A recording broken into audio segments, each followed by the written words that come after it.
Computer की working में सबसे पहले देखो इनपुट दी जाती है कंप्यूटर को। इनपुट किस फॉर्म में दे सकते हैं आप, टेक्स्ट की फॉर्म में दे सकते हैं या फिर कोई डाटा हो सकता है जैसे ऑडियो वीडियो या कुछ भी। फिर उसको प्रोसेस करके आपके पास आउटपुट आती है। तो इनपुट देंगे आप कंप्यूटर को, फिर उसको प्रोसेस किया जाएगा। ठीक है, प्रोसेस किसके अंडर किया जाता है, प्रोग्राम्स के अंडर। ठीक है, वो प्रोग्राम जो है छोटी छोटी इंस्ट्रक्शंस के जरिए ह्यूमन ने लिखे होते हैं, तो उन प्रोग्राम के अंडर जो है इस इनपुट को प्रोसेस किया जाएगा और फिर जो है आपके पास आउटपुट आएगी आगे।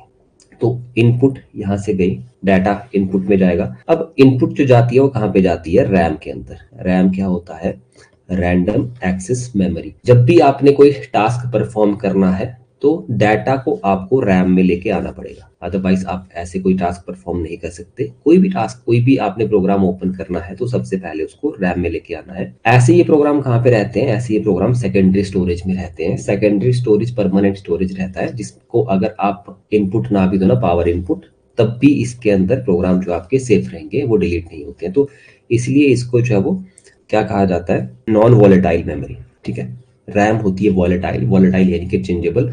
पावर ऑफ होते ही चेंज हो जाती है, डाटा इसका इरेज हो जाता है। ये होती है नॉन वॉलेटाइल यानी कि नॉन चेंजेबल। ठीक है, तो रैम के साथ साथ हमें सेकेंडरी मेमोरी की भी जरूरत पड़ती है, क्योंकि रैम के अंदर जो आउटपुट आएगी, देखो इनपुट गई रैम में, ठीक है, रैम से डाटा गया प्रोसेस होने के लिए सीपीयू की तरफ, सीपीयू से डाटा प्रोसेस होके वापस रैम में आया। अब रैम तो परमानेंटली डाटा को स्टोर नहीं करके रख सकता, है ना, तो पावर जैसी ऑफ हुई रैम के अंदर का डाटा इरेज हो जाएगा। तो इसलिए हमें सेकेंडरी मेमोरी की जरूरत पड़ती है, यहाँ से डाटा लाना पड़ेगा अब हमें सेकेंडरी स्टोरेज में। ठीक है, तो तभी आप कोई भी मान लो डॉक्यूमेंट बना रहे हैं वर्ड के ऊपर, तो आप उसको सेव करते हैं ना कंट्रोल एस करके, और पहली बार आपसे वो क्या मांगता है, लोकेशन मांगता है कि किस लोकेशन पे आप इसको सेव करना चाहते हैं। तो वो लोकेशन सेकेंडरी मेमोरी के अंदर आप कोई भी ड्राइव के अंदर दे सकते हैं। यहाँ पे आपने डाटा एक बार स्टोर कर दिया तो फिर ये डाटा यहाँ पे परमानेंटली स्टोर्ड रहता है। ठीक है, तो ये फंक्शनिंग होगी। इसके बाद देखो रैम के अंदर और क्या क्या चीजें लानी पड़ती है, ऑपरेटिंग सिस्टम भी रैम के अंदर लोड करना पड़ता है। ऑपरेटिंग सिस्टम पहले कहाँ पे रहता है, पहले रहता है सेकेंडरी स्टोरेज में। ठीक है, एक सेपरेट चॉइस के लिए लोकेशन डेडिकेटेड होती है, आगे इसको डिटेल में डिस्कस करेंगे। तो एक सॉफ्टवेयर होता है बायोस, ठीक है, बेसिक इनपुट आउटपुट सिस्टम। तो ये क्या करता है, ऑपरेटिंग सिस्टम को रैम के अंदर लोड करवाने में हेल्प करता है। ठीक है, या बूटस्ट्रैप लोडर, इसके अंदर और सारी टर्म्स आ जाएंगी, वो आगे डिटेल में डिस्कस करेंगे। तो बायोस क्या करता है, मेनली कंप्यूटर के स्टार्टअप का प्रोसेस इनिशिएट करता है। फिर बूटस्ट्रैप लोडर जो है वो यहाँ पे सेकेंडरी स्टोरेज से ऑपरेटिंग सिस्टम को कहाँ पे लेके आता है, रैम के अंदर। ठीक है, अभी जितनी भी चीजें आपको स्क्रीन पे दिख रही हैं वो सारी रैम के अंदर चल रही हैं, तभी आपको दिख रही है। तो कोई भी चीज आप स्क्रीन पे देख रहे होंगे जिस पे आप प्रेजेंटली वर्क कर रहे हैं, वो रैम के अंदर लानी पड़ती है। ठीक है, तो ऑपरेटिंग सिस्टम के ऊपर आप बाकी सारी चीजें करोगे, जितने भी एप्लीकेशन सॉफ्टवेयर रन करोगे वो ऑपरेटिंग सिस्टम के ऊपर रन होंगे। तो जब तक ऑपरेटिंग सिस्टम रैम में नहीं आएगा तब तक आप कुछ नहीं कर सकते। ठीक है, तो बायोस क्या करता है, ये पूरा प्रोसेस इनिशिएट करके और सेकेंडरी स्टोरेज से रैम के अंदर ऑपरेटिंग सिस्टम को लोड करवाता है। उसके बाद ऑपरेटिंग सिस्टम आ गया, स्क्रीन में आपको डेस्कटॉप दिखने लगा, तो वहां पे आपने कोई भी प्रोग्राम ओपन करना है, मान लो आपने गूगल क्रोम ओपन किया, तो गूगल क्रोम में फिर सेकेंडरी स्टोरेज से उसका सेटअप कहाँ पे आ जाएगा, ये रैम के अंदर। ठीक है, तो किसी भी टास्क पे या किसी भी सॉफ्टवेयर पे आप काम कर रहे हैं उसको रैम के अंदर लोड करना पड़ता है। ठीक है, तभी जो है वो आपको बोला जाता है कि रैम जितनी ज्यादा होगी उतना स्मूथली काम चलेगा, क्योंकि एक टाइम पे ज्यादा टास्क जो है ये रैम हैंडल कर सकती है ना। एक टाइम पे आपने गूगल क्रोम ओपन किया है, फिर आपने पावर पॉइंट ओपन कर लिया, आपने एमएस वर्ड ओपन कर लिया, इसके साथ 2-3 सॉफ्टवेयर और ओपन कर लिए, तो सारे टास्क यहाँ पे साइमल्टेनियसली हैंडल हो रहे हैं अच्छे से। इसका मतलब रैम इसकी ज्यादा है। ठीक है, तो नॉर्मली आजकल 8 GB 16 GB तो मतलब आती है नॉर्मल लैपटॉप्स में। तो जितनी ज्यादा रैम होगी एक टाइम पे उतने टास्क पे ये कंप्यूटर वर्क कर पाएगा। ठीक है, अब रैम से डाटा सीपीयू में जाता है। सीपीयू में किस तरीके से प्रोसेस होता है डाटा, देखो इनपुट आई, ठीक है, इनपुट कहाँ पे गई, रैम में। अब रैम में तो डाटा प्रोसेस नहीं हो सकता, उसको प्रोसेस करने के लिए हमें सीपीयू की तरफ भेजना पड़ता है। अब सीपीयू डाटा को कहाँ पे होल्ड करेगा, सीपीयू रैम के अंदर ही यहाँ पे डाटा को प्रोसेस तो नहीं करना शुरू कर देगा। तो सीपीयू को भी खुद की कुछ मेमोरी चाहिए होती है डाटा को होल्ड करने के लिए, तो उसके लिए लगे होते हैं यहाँ पे सीपीयू रजिस्टर्स। तो रैम से डाटा कहाँ जाता है, सीपीयू रजिस्टर्स में प्रोसेस होने के लिए। बट यहाँ पे एक दिक्कत आती है हमें कि स्पीड मिसमैच हो जाता है। जब रैम से डाटा सीपीयू रजिस्टर्स की तरफ सेंड करेंगे तो रजिस्टर तो बहुत फास्ट होते हैं, मतलब आप ये देख लो कि 64 बिट का अगर प्रोसेसर होगा तो लगाओ हिसाब के एक टाइम पे वो सिर्फ 64 बिट ही प्रोसेस कर पा रहा है। फिर भी रैम की इतनी स्पीड नहीं है कि वो एक टाइम पे 64 बिट उसको मतलब कंटिन्यूसली प्रोवाइड करवा सके। ठीक है, 64 बिट वो एक टाइम पे प्रोसेस कर सकता है कंप्यूटर, बट उसकी प्रोसेसिंग की स्पीड इतनी फास्ट है कि रैम को फटाफट जो डाटा उसको प्रोवाइड करवाना पड़ता है, बट रैम इतनी कैपेबल नहीं है कि उसको उस स्पीड पे डाटा प्रोवाइड कर सके। तो यहाँ पे रजिस्टर और रैम के बीच में लगाते हैं हम कैश मेमोरी। अब कैश मेमोरी क्या करती है, जो डाटा कंप्यूटर को बार बार चाहिए होगा उस डाटा को कहाँ रख लिया जाता है, कैश में रख लिया जाता है। यहाँ पे आ गए आपके रजिस्टर्स, यहाँ पे आ गई आपकी रैम। तो सीपीयू को जब भी डाटा चाहिए सबसे पहले वो कहाँ पे चेक करेगा, कैश में चेक करेगा। कैश में डाटा अवेलेबल नहीं होगा तो फिर रैम से डाटा कैश में लोड किया जाता है और फिर कैश से आगे सीपीयू रजिस्टर में लोड किया जाता है। तो जो भी डाटा कैश में लाया जाता है ना, तो उसको तब तक कैश में रहने देंगे जब तक वो डाटा जो है मतलब हमें रिप्लेस ना करना पड़े किसी दूसरे डाटा से, क्योंकि सीपीयू को ऐसा लगता है कि इस डाटा की जरूरत जो आगे बढ़ सकती है। तो जो डाटा आगे भी जरूरी हो सकता है सीपीयू के लिए, वो डाटा कैश में ही रखा जाता है। ठीक है, ताकि उसको जरूरत पड़ने पे दोबारा भी इसको एक्सेस किया जा सके। आपके जो वेब ब्राउजर्स होते हैं वो भी इस तरीके से ही काम करते हैं कि जो डाटा की जरूरत आपको बार बार पड़ रही है तो क्यों ना उसको कैश में ही रख ले ताकि वेबसाइट जो थोड़ा जल्दी लोड हो सके। तो इसलिए बोला जाता है कि जब आपका ब्राउजर स्लो हो जाए तो कैश मेमोरी वगैरह क्लियर करके देख लो, क्योंकि वहाँ पे वो डाटा स्टोर्ड रहता है जिसकी आपको ज़रूरत भी नहीं है। तो एक बार कैश क्लियर करने से थोड़ी ट्रांसफ़र रेट जो बढ़ जाती है। तो ये सारा प्रोसेस है। रैम से डाटा जाता है कैश में और कैश से सीपीयू में। ठीक है, कैश क्या करती है, रजिस्टर और रैम के बीच में जो स्पीड मिसमैच होता है उसको ओवरकम करने में हेल्प करती है।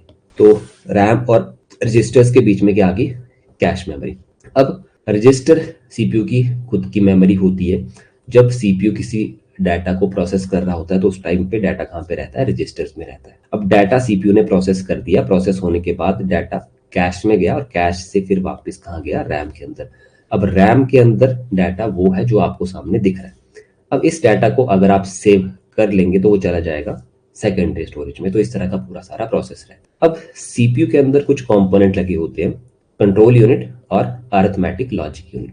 कंट्रोल यूनिट क्या है, कंट्रोल यूनिट एक तरीके का नर्वस सिस्टम है कंप्यूटर का। जैसे हमारे ब्रेन की नर्व्स हमारे बॉडी के साथ जुड़ी होती हैं और वो पूरे बॉडी को कोऑर्डिनेट करवाने में हेल्प करती है। अब यहाँ पे मैं ये हाथ भी हिला पा रहा हूँ तो ये ब्रेन से मेरे सिग्नल जा रहे हैं नर्वस सिस्टम के थ्रू। तो कंट्रोल यूनिट भी एक तरीके का नर्वस सिस्टम है। बाकी जितने भी कंपोनेंट हैं कंप्यूटर के, तो उन तक नर्व्स जा रही है, मतलब उन तक जो वायर्स जा रही हैं। ठीक है, डाटा वायर्स होती है, सिग्नल वायर्स मतलब अलग अलग कंट्रोल वायर्स होती है। तो उन तक जो वायरिंग जा रही है और यहाँ से कंट्रोल यूनिट से कंप्यूटर क्या कर रहा है, सिग्नल सेंड कर रहा है, मतलब उनको कोऑर्डिनेट करने में हेल्प कर रहा है। तो जो भी टास्क परफॉर्म करना है तो उसमें कौन कौन से कंपोनेंट या कौन कौन से पार्ट इन्वॉल्व होने हैं, उनके बीच में कोऑर्डिनेशन कौन बिठाता है, कंट्रोल यूनिट। जैसे एग्जांपल के तौर पे अगर मुझे प्रिंटर के ऊपर आउटपुट चाहिए, ठीक है, तो प्रिंटर वाला जो भी सर्किट होगा उसको एक्टिवेट करना ये कंट्रोल यूनिट का काम है। तो हर जितने भी कंपोनेंट है कंप्यूटर के उनको मैनेज करना, उनके बीच में कोऑर्डिनेशन बिठाना, ये कंट्रोल यूनिट का काम है। ठीक है, तो ये नर्वस सिस्टम कहलाता है इसलिए।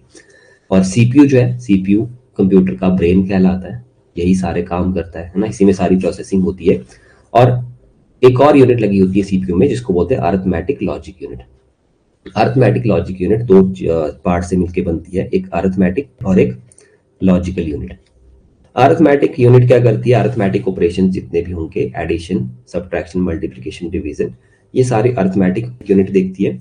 और लॉजिकल ऑपरेशन जैसे डाटा को कंपेयर करना, क्योंकि कंप्यूटर जो है ना मतलब इक्वेट करके लेस देन देख के या ग्रेटर देन देख के इस तरीके की चीजें अप्लाई करके ही सारे डिसीजन लेता है। तो अरिथमेटिक में अरिथमेटिक ऑपरेशंस आ जाएंगे, लॉजिकल में लॉजिकल जैसे कंपेयर करना या फिर less than, greater than, equal to, और बाकी इसके अलावा एंड और नॉट वगैरह जो होते हैं ना, तो ये सारे लॉजिकल में आ जाते हैं।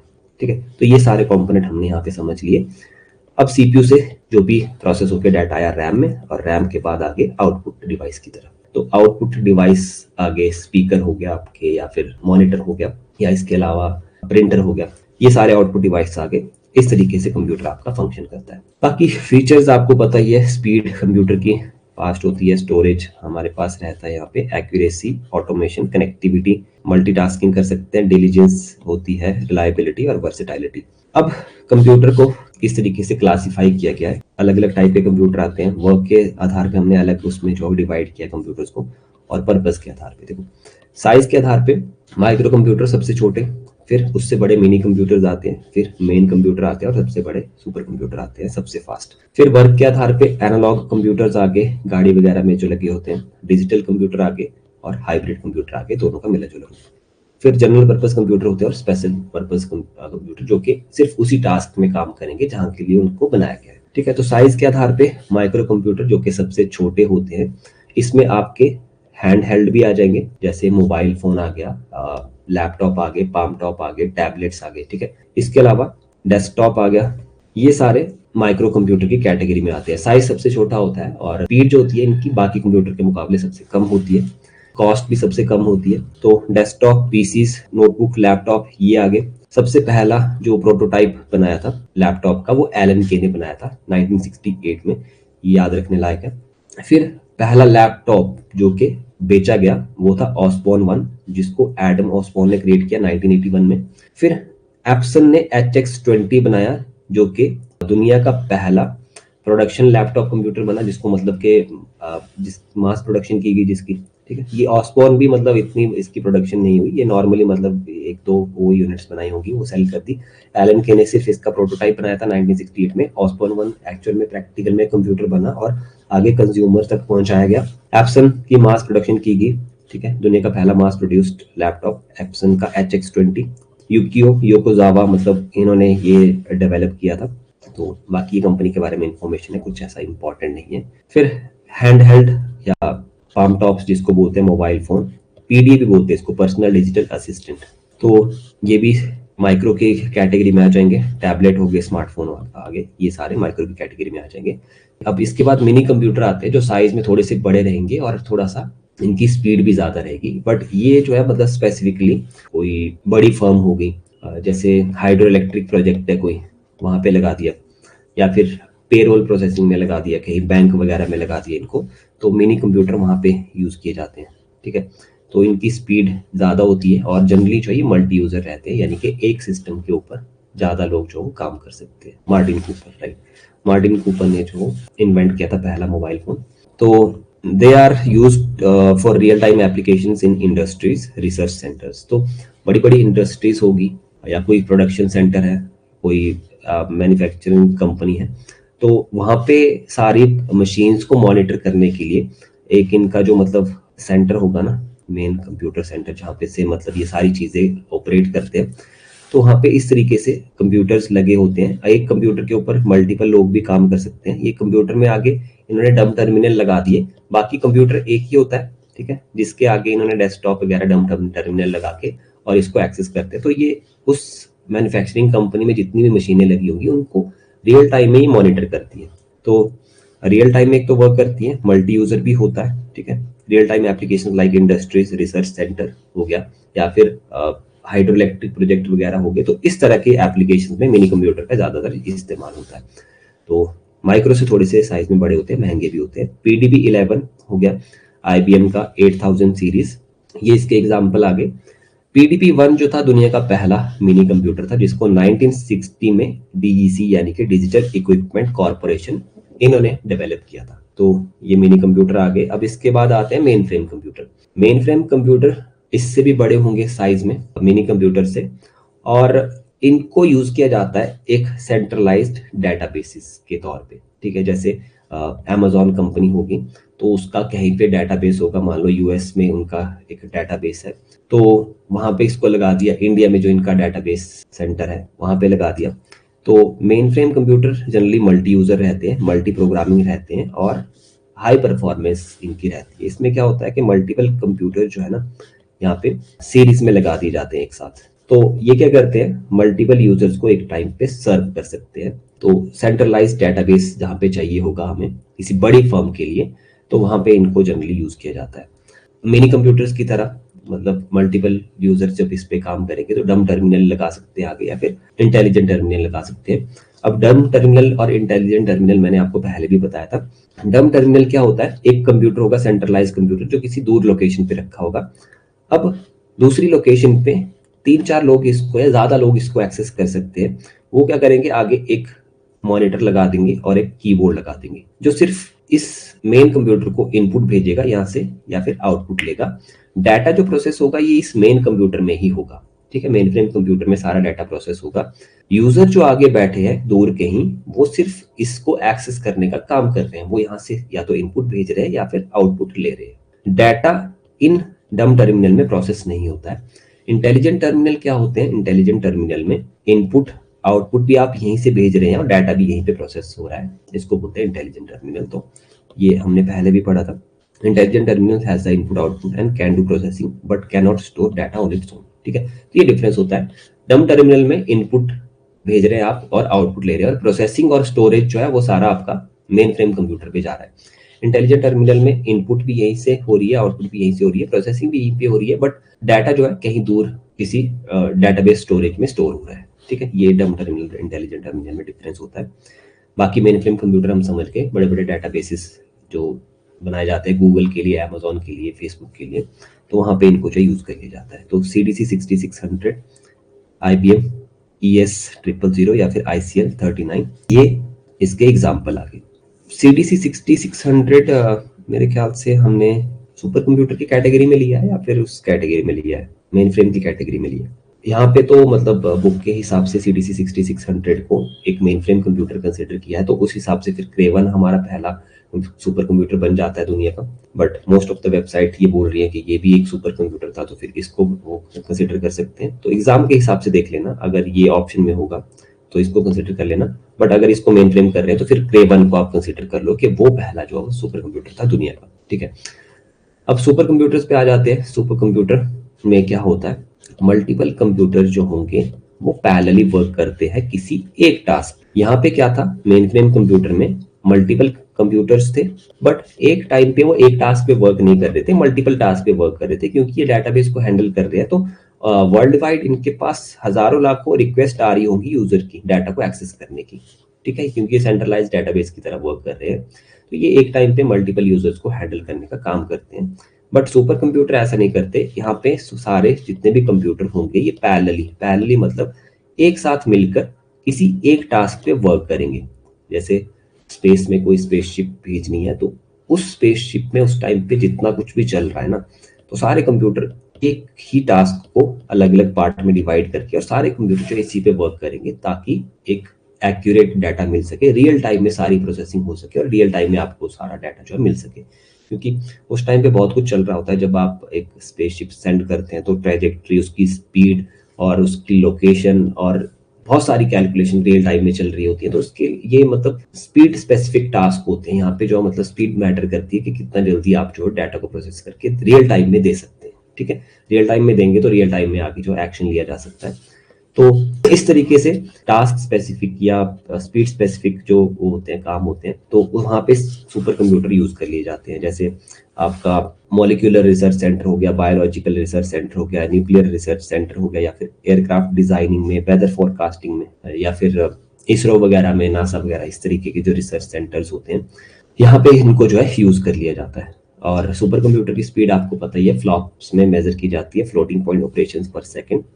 और ये इसके एग्जांपल आगे Kraven, IBM रोटरनर, IBM blue gene हो गया, इंटेल का ASCI, या फिर रिसेंट आपके परम 8000, परम 10000, परम हिमालय वगैरह जितने भी हो गए, और अभी फ्रंटियर वगैरह जो चल रहे हैं ना, एल कैपिटन वगैरह, तो ये सारे सुपर कंप्यूटर के एग्जांपल आगे, ठीक है। अब देखो वर्क के आधार पे कंप्यूटर कितने टाइप के होते हैं, एनालॉग, डिजिटल और हाइब्रिड। अब एनालॉग कौन से होते हैं, जो फिजिकल क्वांटिटी को मेजर करते हैं। फिजिकल क्वांटिटी जैसे वोल्टेज हो गया, करंट हो गया, प्रेशर हो गया, तो ये सारे क्या होते हैं, एनालॉग कंप्यूटर होते हैं। स्पीड एक फिजिकल क्वांटिटी है, कोई फिजिकल ऑब्जेक्ट मूव कर रहा है, एक सेकंड में कितने मीटर कवर कर रहा है, या फिर एक घंटे में कितने किलोमीटर कवर कर रहा है, तो ये सारी किलोमीटर, ये फिजिकल क्वांटिटी आ गई, टाइम, ये फिजिकल क्वांटिटीज आ गई सारी।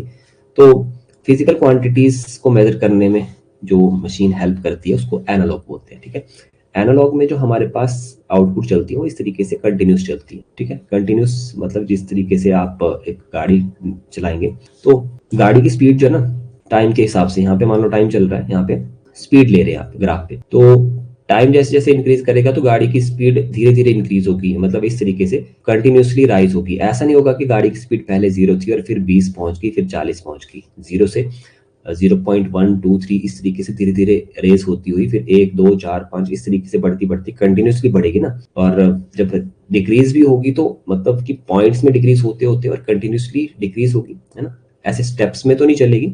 तो एनालॉग में जो क्वांटिटीज होती हैं वो कंटिन्यूसली चलती हैं। ठीक है, इस तरीके से वेव की फॉर्म में। और फिजिकल क्वांटिटीज यहाँ पे मेजर की जाती है। एग्जाम्पल इसके जैसे स्पीडोमीटर हो गया, सिस्मोग्राफ हो गया, ये सारे इसके एग्जाम्पल आ गए। डिजिटल में क्या होता है, डिजिटल में डिस्क्रीट डाटा मेजर किया जाता है। न्यूमेरिकल वैल्यूज यहाँ पे 0 और 1 होती है। डिजिटल मतलब यहाँ पे डिजिट्स में चलेगा, यानी कि 0 या फिर 1। तो या तो वैल्यू 0 होगी या तो वैल्यू 1 होगी। तो इस तरीके से इसको रिप्रेजेंट किया जाता है, या तो 0, ठीक है, यहाँ पे जहाँ पे 0 होगी वहाँ पे कुछ नहीं होगा, या तो 1 0 इस तरीके से। तो डिजिटल क्वांटिटीज डिस्क्रीट फॉर्म में चलती हैं 0 1। ठीक है, तो इस तरीके से कंप्यूटर भी हमारा वर्क करता है 0 और 1 की फॉर्म में। तो इसलिए कंप्यूटर को हम एक डिजिटल डिवाइस बोल सकते हैं। अब जो पुराने कंप्यूटर थे मैकेनिकल कंप्यूटर, मैकेनिकल कंप्यूटर भी डिजिटल हो सकते हैं और इलेक्ट्रॉनिक कंप्यूटर भी डिजिटल हो सकते हैं। डिजिटल अलग चीज है, इलेक्ट्रॉनिक अलग चीज है। इलेक्ट्रॉनिक में मैंने आपको बताया कि जहाँ पे मतलब के करंट स्मॉल रहेगा, वोल्टेज स्मॉल रहेगी, वो इलेक्ट्रॉनिक चीजें आ गई। अब डिजिटल का अलग मतलब है। डिजिटल का मतलब यहाँ पे डिजिट्स में, स्टेप वाइज डिजिट्स में यहाँ पे जो चीजें चलेंगी, या तो 0 रहेगा या तो 1 रहेगा। तो ये डिजिट्स है, इसमें चीजें कैलकुलेट की जाती है। तो डिजिटल एक इलेक्ट्रॉनिक मशीन भी हो सकती है, एक मैकेनिकल मशीन भी हो सकती है, क्योंकि मैकेनिकल में भी वहां पे उस टाइम पे जो ये मैकेनिकल कंपोनेंट यूज करते थे तो उसके जरिए भी हम 0 और 1 को रिप्रेजेंट कर सकते हैं। हमने देखा पंच कार्ड जहाँ पे होल होगा वो 1 को रिप्रेजेंट करता है, जहाँ पे होल नहीं होगा वो 0 को रिप्रेजेंट करता है। तो वो इलेक्ट्रॉनिक मशीन तो नहीं है पंच कार्ड, है ना, वो फिजिकल तरीके से या फिर मैकेनिकल तरीके से ही वर्क कर रही है, बट फिर भी 0 और 1 की फॉर्म में वर्क कर रही है ना। तो जो 0 और 1 की फॉर्म में या डिजिट्स की फॉर्म में मशीन वर्क करेगी वो डिजिटल आ गई। वो मैकेनिकल भी हो सकती है और इलेक्ट्रॉनिक भी हो सकती है। ठीक है, तो इलेक्ट्रॉनिक और डिजिटल को हमने मिक्स नहीं करना है। डिजिटल का मतलब डिजिट से है, इलेक्ट्रॉनिक का मतलब जहाँ पे इलेक्ट्रॉनिक कंपोनेंट करंट वगैरह आएंगे वो। तो करंट की फॉर्म में भी हम 0 और 1 को रिप्रेजेंट कर सकते हैं। तो इसका मतलब इलेक्ट्रॉनिक मशीन भी क्या हो सकती है, डिजिटल हो सकती है। और मैकेनिकल मशीन भी 0 और 1 को रिप्रेजेंट कर सकती है, तो मैकेनिकल मशीन भी डिजिटल हो सकती है।